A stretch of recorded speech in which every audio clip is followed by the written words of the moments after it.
Middle ઈસ્ટમાં ચાલી રહેલા યુદ્ધ વચ્ચે ભારતમાં સર્જાયેલ ગેસની અછત વચ્ચે ભારત માટે મોટા રાહતના સમાચાર. કતારથી 46,000 મેટ્રિક ટન એલપીજી લઈને આવેલ ભારતીય ગેસ કેરિયર શિવાલિક આજે સુરક્ષિત રીતે ગુજરાતના મુન્દ્રા પોર્ટ પર પહોંચી ગયું છે. શિવાલિકમાં એટલો જથ્થો છે કે એક સાથે 32 લાખ એલપીજી સિલિન્ડર ભરાય.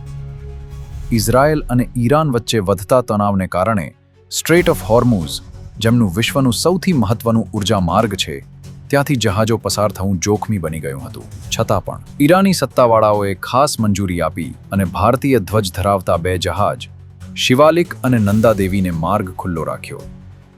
આજે શિવાલિક મુન્દ્રા પહોંચી ગયું છે, જ્યારે નંદા દેવી કાલે 17 માર્ચે કંડલા બંદરે પહોંચવાની આશા છે. મુન્દ્રા પોર્ટ પર શિપ ડોક થતાં જ ગેસ અનલોડિંગની પ્રક્રિયા શરૂ કરી દેવામાં આવી છે. હવે આ એલપીજી પાઇપલાઇન અને ટેન્કરો મારફતે દેશના વિવિધ રાજ્યોમાં મોકલવામાં આવશે. આ આગમન સાથે આગામી દિવસોમાં એલપીજીની અછત ઘટશે અને પુરવઠો નોર્મલ થવાની પૂરી સંભાવના છે.